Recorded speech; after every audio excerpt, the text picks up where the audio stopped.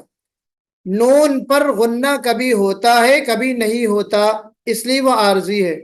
لیکن نون مشدد اپنی اس کی ایک حیثیت ہے، وہ ایک حرف ہے باقاعدہ، نون مشدد اور میم مشدد، تو اس لیے وہاں پر غنہ کرنا واجب ہے، چاہے آگے کوئی بھی حرف آ رہا ہو، نون مشدد کے بعد یا میم مشدد کے بعد کوئی بھی حرف آ جائے، اس کا کوئی مطلب نہیں ہوتا، آپ کو ہر حال میں غنہ کرنا ہے۔ امو کی ہے، امو کی، جی یہاں پہ آپ دیکھیں یہ میم کے اوپر تشدید ہے، یصلون علی النبی، یہاں پہ نون مشدد ہے۔ ام الکتاب میں میم پر تشدید ہے، میم مشدد ہے۔ من الیم، اس میں بھی میم مشدد ہے، میم پر تشدید ہے، میم مشدد کا قاعدہ ہے۔ ان الدین میں نون مشدد کا قاعدہ ہے۔ تو یہ کیا ہے؟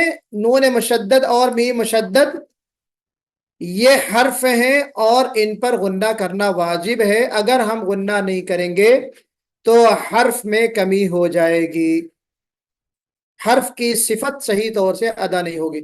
تو صفات لازمہ میں اگر آپ اس کو کاؤنٹ کرنا چاہیں تو کر سکتے ہیں، صفات لازمہ میں، لیکن یہ ہے کہ صفات لازمہ اس طرح کا نہیں ہے کہ اس سے معنی بدل جائیں گے، ہے نا، حرف بدل جائے گا، ویسا نہیں ہے، چونکہ حرف کی ذات سے اس کا تعلق ہے، اس لیے اس کو ہم لازم یا لازمہ میں شمار کرتے ہیں، صفات لازمہ میں۔ تو اس کو بہرحال ذہن میں آپ رکھ لیجئے، یہ بتانے سے یہ چیز رہ گئی تھی۔ تو یہاں پہ اب آگے جو چیز ہم دیکھیں گے وہ کیا ہے؟ یہ مثالیں دیکھیں آپ کے سامنے، من بعد بالجنب لیمبذن، اگر غنہ آخری نہیں چیز، کریں گے تو لہنے خفی ہوگی، جی غنہ نہیں کریں گے تو جلی کون سی ہوگی؟ لہنے خفی ہی ہوگی۔ لہن جلی بعض لوگ کہتے ہیں اور بعض لوگ لہن خفی کہتے ہیں۔ لہن جلی جو لوگ کہتے ہیں وہ یہ کہتے ہیں کہ چونکہ اس کا تعلق حرف کی ذات سے ہے اس لیے لہن جلی ہوگا، لیکن جو لوگ لہن خفی کہتے ہیں ان کی بات زیادہ درست ہے، کیونکہ اس سے معنی نہیں بدلتے۔ خفی کا مطلب ہی یہ ہے کہ اس سے معنی نہ بدلے، قرآن کا حسن جاتا رہے، اس کا جمال جاتا رہے، قرآن کی جو اکمال ہے یا قرآن تلاوت کی جو تکمیل ہے، اسی لیے دیکھیں صفت عارضہ کو صفت تکمیلیہ بھی کہا جاتا ہے، صفت عارضہ کو، عارضی صفت کو صفت تکمیلی کہتے ہیں، یعنی آپ نے لازمہ تو ادا کر دیا، لیکن اگر آپ غنہ مد یہ جو ٹمپریری صفات ہیں ان کو بھی آپ نے صحیح سے پڑھا تو آپ کی تلاوت گویا کی مکمل ہو گئی، کمپلیٹ ہو گئی۔ صفات تکمیلیہ بھی کہتے ہیں، صفات تجمیلیہ بھی کہتے ہیں، یعنی اس سے آپ کی تلاوت خوبصورت ہوتی ہے۔ صفات تزیینیہ بھی کہتے ہیں اس کو، اس سے آپ کی تلاوت کیا ہوتی ہے؟ مزین ہوتی ہے، زینت جو ہے پیدا ہوتی ہے آپ کی تلاوت میں، اگر آپ صفات عارضہ کا خیال کریں، لیکن صفات لازمہ نہیں ہے۔ تو اب بعض لوگ اس کو جیسا کہ میں نے کہا کہ اس کو بعض لوگ جو ہے لہن جلی کہتے ہیں اور بعض لوگ جو ہے لہن خفی بھی کہتے ہیں، لیکن حقیقت یہ کہ معنی نہیں بدلتے اس میں، تو اس لیے ہم اس کو خفی نہیں کہہ سکتے، بہرحال جلی نہیں کہہ سکتے ہم اس کو۔ اگلا جو سبق ہے وہ ہے اخفا۔ اخفا کے لغوی معنی جیسا کہ میں نے آپ سے پہلے کہا، چھپانا، پوشیدہ کرنا، اور اصطلاحی معنی کیا ہے؟ اظہار اور ادغام کے درمیان بلا تشدید پڑھنا، بلا تشدید پڑھنا، اور پہلے حرف پر غنہ کو باقی رکھنا۔ پہلے حرف پر غنہ کو باقی رکھیں گے اور بلا تشدید جو ہے پڑھیں گے. اظہار اور ادغام کی درمیانی کیفیت کا نام اخفا ہے. اظہار میں کیا ہوتا ہے؟ ہم جلدی پڑھتے ہیں. انعمت صراط الذین انعمت، جی. اور ادغام میں ہوگا ان، حالانکہ ادغام کا قاعدہ نہیں ہوگا، میں مثال دے رہا ہوں. ایسے غنہ کریں گے یعنی نون کی آواز نکلے گی. اب ان دونوں کے درمیان جو ہوگی وہ چیز ہوگی ان، یعنی غنہ اور اظہار کے درمیان جو ہوتا ہے وہ ان. تو انذرنا، انزلناہ. کیا پتا چلا کہ جو نون کا مخرج ہے، نون کی آواز کو ناک کے بانسے میں چھپا کر نکالنا. نون کی آواز کو ناک کے بانسے میں چھپا کر نکالنا اخفا کہا جاتا ہے. اردو میں اس کی مثالیں جیسے آپ کہیں گے پنکھا. پنکھا کو لکھتے کیسے ہیں؟ پے نون کھا کاف یعنی دو چشمی ہا والا، پھر الف. پنکھا، پنکھا ہوتا ہے نا، لیکن کیا پڑھتے ہیں آپ اس کو الطاف بھائی؟ پنکھا. ٹھیک ہے. کنواں کو آپ کیسے پڑھتے ہیں؟ کنواں کو کاف نون واو الف. جی کیا ہو گیا؟ کنواں. پڑھتے کیا ہے؟ کنواں ہے نا بھائی. تو اس میں کنواں میں یا پنکھا میں جو نون کی آواز چھپی ہوئی ہے، آواز چھپ کر جو آ رہی ہے، خالی نون کی آواز آ رہی ہے، نون اپنے مخرج سے نکل نہیں رہا، نون اپنے ایگزٹ پوائنٹ سے نہیں نکل رہا، بلکہ کہاں سے؟ اس کی صرف آواز آ رہی ہے یہاں ناک کے بانسے سے، جی یہاں سے. تو اس کو ہم کہتے ہیں آواز ہماری چھپ کر آ رہی ہے ناک کے بانسے سے. اونٹ، اونٹ ہم اس کو الف واو نون ٹے، اونٹ. بانس کو ہم لکھتے بانس ہیں، پڑھتے کیسے ہیں اردو میں؟ بانس. سینگ، جی. تو یہ جو اردو کے الفاظ ہیں میں نے صرف سمجھانے کے لیے لکھا ہے کہ جس طریقے سے ان حروف، ان الفاظ میں نون کی آواز ظاہر ہو، کلیئر مخرج نہیں ظاہر ہو رہا نون کا، بلکہ نون کی آواز ظاہر ہو رہی ہے نا. تو جس طریقے سے ادغام ناقص میں صرف آواز نون کی ظاہر ہوتی ہے، اسی طریقے سے اخفا میں بھی خالی نون کی آواز ظاہر ہوتی ہے، نون اپنے مخرج سے نہیں نکلتا. تو اخفا میں نون اپنے مخرج سے نہ نکل کر ناک کے بانسے سے نکلتا ہے، اس کی آواز خالی نکلتی ہے.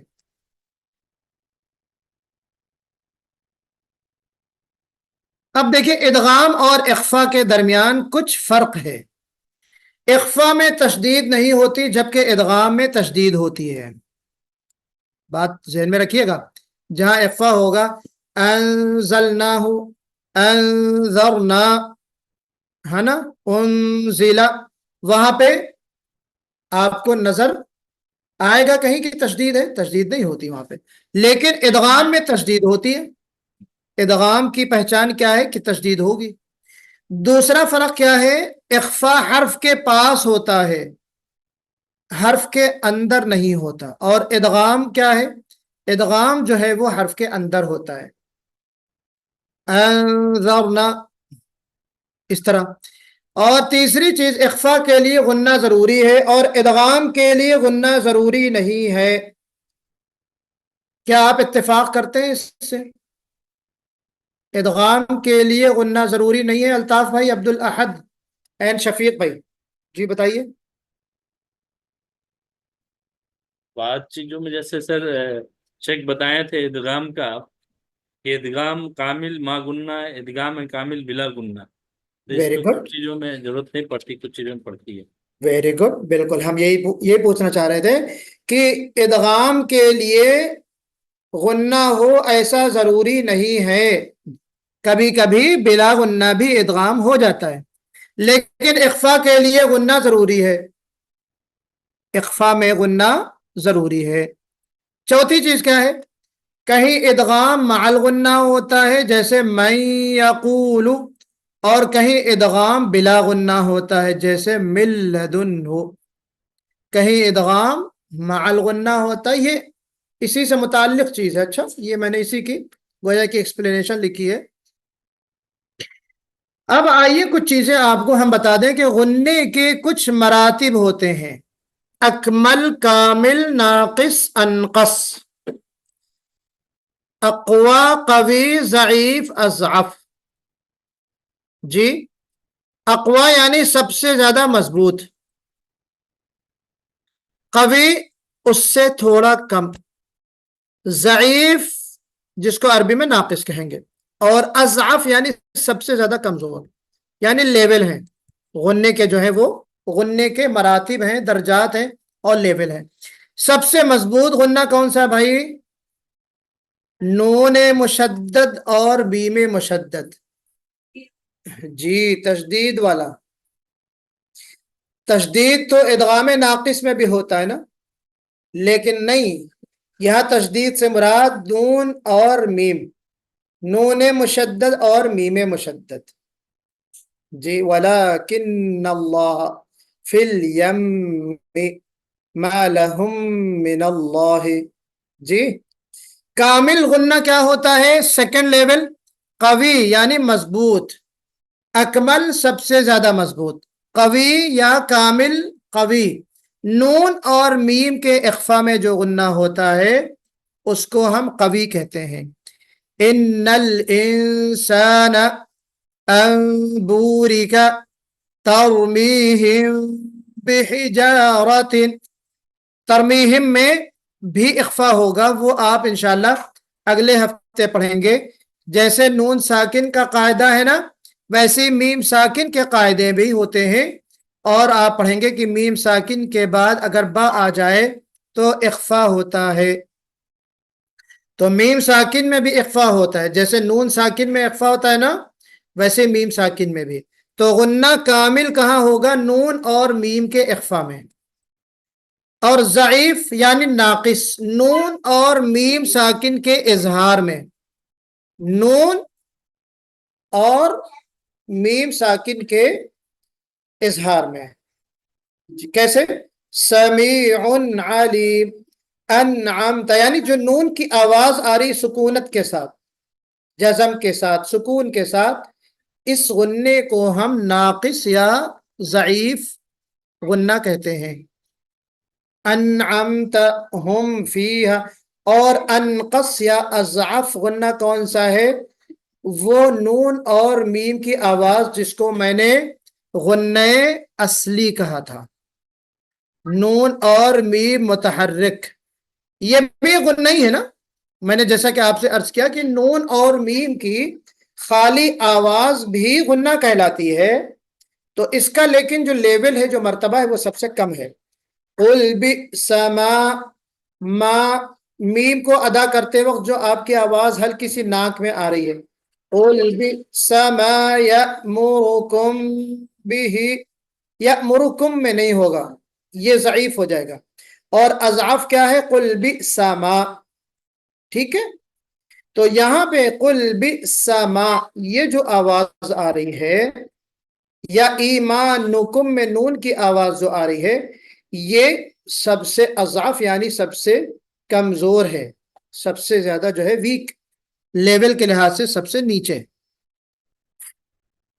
یہ حروف اخفا ہیں، ان کی مثالیں ہیں، صاد کی مثال، ذال کی مثال، جی ثا کی مثال، کاف کی مثال، جیم کی مثال، اور پھر اسی طریقے سے یہ دوسرے اس پہ۔ اب آپ کے لیے کچھ سوالات ہیں، اخفا کے لغوی معنی بتائیے شفیق بھائی۔ جی، چھپانا، عربی میں کیا کہتے ہیں اس کو؟ عربی میں کہتے ہیں الستر، ستر مانے چھپانا. اچھا، چھپا کے اخفا کے لغوی معنی ہوتے ہیں چھپانا. اخفا اور ادغام میں غننے کی مقدار کتنی ہے؟ جی ہماری ایک اہلیہ الف سامنے دو سے لقمہ دے حرکت. رہے، ایک الف. ایک الف ہے بھائی. جی ایک جی الف دو حرف. ایک ایک الف الف. یا دو حرکت. کیا ایک الف یا دو حرکت. دو حرکت؟ کیا فرق ہے دو حرکت اور ایک الف میں؟ کہنے کا فرق ہے، مقدار برابر ہو. اچھا، تو با با یہ دو حرکت ہو گئی، با زبر با با. با یعنی کوئی بھی متحرک حرف کو ادا کرنے میں جو ٹائم لگتا ہے اس کو ہم کہتے ہیں ایک حرکت کا فاصلہ، یا ایک حرکت کے کا جو وقت ہوتا ہے اس کو ہم ایک حرکت کہتے ہیں. اور با با دو متحرک حرف کو ادا کرنے میں جو وقت درکار ہوتا ہے اس کو ہم کہتے ہیں دو حرکت کی مقدار. اور ٹو حرکت از اکول ون الف. جی اگر ہم کہیں گے کہ غننے کی یا اخفا کی جو مقدار ہے وہ دو حرکت ہے تو اس کا مطلب ایک الف. ایک الف میں دو حرکت، دو حرکت کا ایکول کیا ہے؟ ون الف. بعض اردو کتابوں میں بھی بڑے مجھے حیرت کے ساتھ جو ہے یہ کہنا پڑ رہا ہے کہ میں نے لکھا ہوا دیکھا کہ بھائی مد اصلی کی مقدار کتنی ہے؟ دو الف. دو الف. غلط ہے یا صحیح ہے؟ غلط. غلط ہے. دو الف کا مطلب چار حرکت. کسی نے پوچھا مد منفصل کی مقدار کتنی ہے تو کہا 3 الف سے لے کے 5 الف تک. ایک گروپ ہے تجوید کے، وہاں پہ قرہ موجود ہے، تو سوال ہوا کہ مد منفصل آگے انشاءاللہ ہم بتائیں گے آپ کو. تو یہاں پہ جو مقدار ہے اس کو ہم کیسے ڈیفائن کریں گے؟ دو حرکت یا ایک الف. چار حرکت دو الف، 6 حرکت 3 الف. تو سب سے لمبی جو مقدار ہوتی ہے، سب سے لمبا جو مد ہوتا ہے اس کو ہم مد لازم کہتے ہیں. اس کی مقدار 3 الف کے برابر یعنی 6 حرکت کے برابر ہوتی ہے. اچھا تو سمجھ گئے نا. تو اخفا اور ادغام میں غننے کی جو مقدار ہے کتنی ہے؟ 2 حرکت کے برابر. اب اس کو ناپنے کا، مقدار کی پیمائش کرنے کا، 2 حرکت کو ہم کیسے طے کریں گے؟ اس کا علماء نے قاعدہ لکھا ہے کہ اپنی 2 انگلیوں کو بند کر لیں، جیسے یہ ہے، یہ یا 2 انگلیوں کو بند انگلیوں کو کھول لیں. اپنی 2 انگلیوں کو کھول لیں یا کھلی 2 انگلیوں کو بند کر لیں، تو اس میں جتنی دیر لگتی ہے وہ حرکت. ایک انگلی کھولا 1 حرکت، دوسری انگلی کھولا 2 حرکت، تیسری انگلی کھولا 3 حرکت. 6 انگلی کھولنے میں جتنی دیر لگتی ہے اتنی ہی دیر آپ کو مد لازم کھینچنے میں لگنی چاہیے. والا الضالین. پھر سے والا الضالین.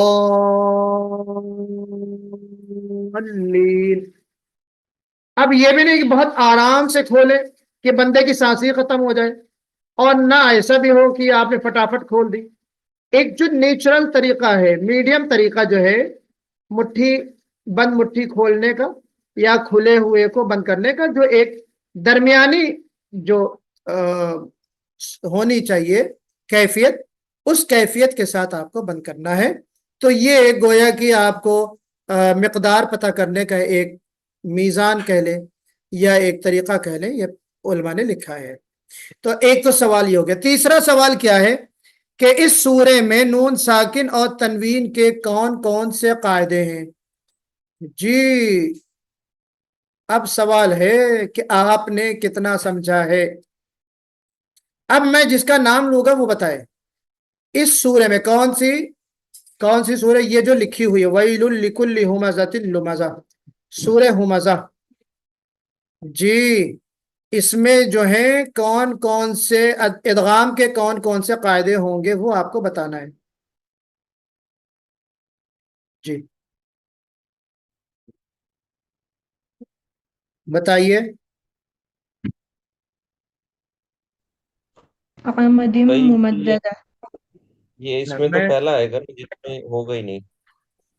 ادغام اچھا چلیے میں ایک ایک کا نام لیتا ہوں. میں نام لوں گا سب سے پہلے ذیشان بھائی. جی وَيْلٌ لِكُلِّ، اس کو ہم پڑھتے ہیں وَيْلٌ لِكُلِّ. اس میں ادغام کا کون سا قاعدہ ہے؟ جی آپ بتائیے.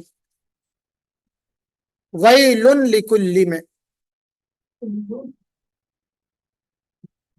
جی یار ملون تو بہت بڑا جواب ہے. وَيْلٌ لِكُلِّ میں کون سا ادغام ہوگا؟ کامل ہوگا، ناقص ہوگا؟ کامل میں مع الغنہ ہوگا یا بالغنہ، بدون غنہ یا بالغنہ یا بلا غنہ؟ بلا غنہ. جی بالکل. شفیق بھائی صحیح ہے. وَيْلٌ لِكُلِّ میں ادغام بلا غنہ ہوگا، ادغام کامل بلا غنہ. چلیے آگے آئیے. ما لو وعددہ، اس میں جو ہے آپ بتائیے کون بتائے گا ہمیں؟ عمران بھائی آپ بتائیے. الذی جمع مالا وعددہ، مالا وعددہ، بتائیے کون سا ادغام ہے اس میں؟ ناقص. ویری گڈ، ادغام ناقص. کیا بات ہے عمران بھائی، طبیعت خوش کر دی آپ نے. اچھا اب آپ آئیے اس کے بعد الطاف بھائی. یحسب ان، اس میں کون سا قاعدہ ہوگا؟ ادغام کامل ما گنہ. شفیق بھائی آپ بتائیے.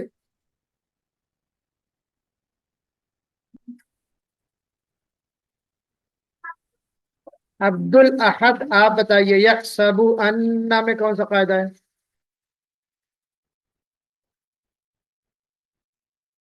جی عبد الاحد.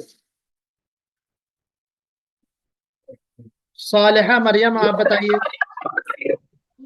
مشدد ہوگا سر. غنہ ہوگا. جی نون مشدد کا غنہ ہوگا. Very good. نون مشدد کا قاعدہ ہے. جب آپ سے کوئی پوچھے کہ انا میں کون سا قاعدہ ہے تو آپ کہیے نون مشدد کا قاعدہ ہے. بہت سمپل. ٹھیک ہے آگے آئیے. کلا لیمبذن، لیمبذن. نبیہہ، جی نبیہہ بتائیے کون سا قاعدہ ہے اس میں؟ اقلاب. ارے واہ کیا بات ہے ماشاءاللہ. نون ساکن کے بعد با آ گیا تو وہاں پہ ہم نے نون کی آواز کو میم سے بدل کر پڑھا تو اس کو ہم اقلاب کہتے ہیں. ویری گڈ شاباش. کلا لیمبذن. گڈ. اچھا اور اب ہمیں بتائیں گے جناب عبدالاحد کہاں گئے؟ عبدالاحد کی آواز کیوں نہیں آ رہی؟ جی سر. اچھا فی عمد ممددہ، اس میں کون سا ادغام ہوگا؟ جس میں ہوگا ادغام کا نام بتائیے کون سا ادغام ہے؟ آواز تیز آنی چاہیے آپ کی. ادغام کامل ہوگا یہ. ہاں ادغام کامل ہوگا. بلا غنہ ہوگا نا؟